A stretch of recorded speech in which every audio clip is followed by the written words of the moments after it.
ये बात है 1560 से 70 के बीच की, जब पानीपत की दूसरी लड़ाई के बाद अकबर दिल्ली का बादशाह बन गया था। अकबर ने अपना साम्राज्य विस्तार चालू किया और पूरे हिंदुस्तान के राजाओं ने उसका आधिपत्य स्वीकार कर लिया था। लेकिन एक राजा थे जो उसकी अधीनता स्वीकार नहीं कर रहे थे। वो थे महाराणा प्रताप। महाराणा प्रताप का मेवाड़ अकबर के लिए सुरक्षा और व्यापार की दृष्टि से बहुत ही महत्वपूर्ण जगह थी। दिल्ली में बैठकर अकबर को भारत के बाहर से कोई भी सामान लाना है या फिर बाहरी सेना से मदद लेनी है तो उसके मार्ग में महाराणा प्रताप का मेवाड़ प्रांत आता ही था। अकबर ने महाराणा प्रताप को अपना प्रदेश उसके हवाले करने को कहा, लेकिन महाराणा प्रताप ने अपना प्रदेश नहीं छोड़ा। अकबर ने राजनीति के सारे पैतरे इस्तेमाल किए। कई राजपूत राजाओं को महाराणा प्रताप के खिलाफ कर दिया, लेकिन फिर भी महाराणा प्रताप हार नहीं मान रहे थे। अकबर ने महाराजा मानसिंह, तोडरमल और जयसिंह को अपने साथ लिया और इन तीनों को महाराणा प्रताप को समझाने के लिए भेजा कि वो हार मान ले, लेकिन ये तीनों महाराणा प्रताप को मनाने में असफल रहे।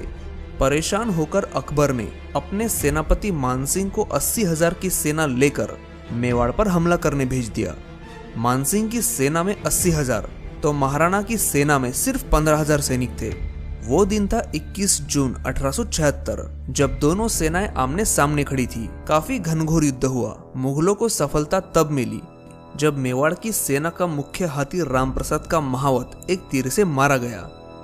महाराणा प्रताप अपने घोड़े चेतक पर सवार होकर हाथी पर बैठे मानसिंह के सामने आए और उस पर अपने भाले से जबरदस्त हमला किया। हमले में मानसिंह भी जख्मी हुआ और उसका महावत भी, लेकिन उसी समय उसके हाथी के सूंड में जो तलवार थी उससे चेतक के पैर घायल हो गए। मुगल सैनिकों ने तत्काल मानसिंह की घेराबंदी की और उसे बचा लिया। अपने प्रिय घोड़े चेतक के जख्मी होने से महाराणा चिंतित हो गए और अपने खेमे में आ गए। मेवाड़ के बाकी सरदारों ने महाराणा को विवश किया कि इस लड़ाई में उनका बचना काफी जरूरी है और इसीलिए उन्होंने अब रणभूमि छोड़नी चाहिए ताकि बाद में वो अकबर से लड़कर मेवाड़ की रक्षा कर सकते हैं। और तब महाराणा प्रताप को ऐसा ही करना पड़ा। हल्दी घाटी में पराजित होने की सजा के तौर पर मानसिंह को अकबर ने 6 महीने तक दरबार के बाहर रखा।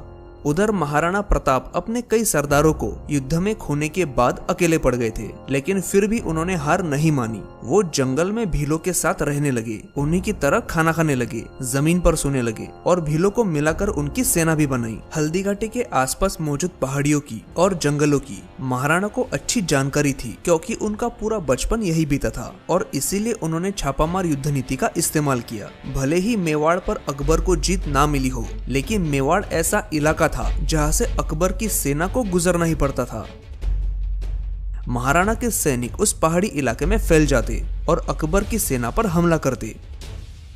महाराणा प्रताप गुप्त रास्तों से निकलकर जंगलों में मुगलों की सेना के सामने कभी भी आ जाते। मुगलों को मानो ऐसा लगता था कि महाराणा 100 जगहों पर एक साथ मौजूद है। इस तरह मुगलों का मनोबल कम होने लगा, उनके रास्ते बंद होने लगे और रसद भी एक जगह से दूसरी जगह पहुंच नहीं पा रही थी।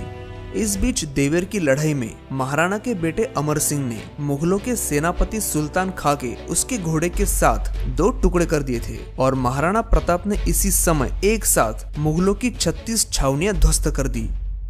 1596 में एक बार शिकार करते हुए महाराणा प्रताप को चोट लगी, जिससे फिर वो कभी उभर नहीं पाए और 19 जनवरी 1597 को सिर्फ 57 वर्ष की आयु में उनका देहांत हो गया। इस तरह महाराणा प्रताप ने आजीवन अकबर से हार नहीं मानी और अकबर को भी जीत नहीं मिली। उम्मीद है आज का वीडियो आपको अच्छा लगा हो। कृपया इस वीडियो को लाइक कीजिए और ऐसे वीडियोस देखने के लिए हमारे चैनल को सब्सक्राइब कीजिए।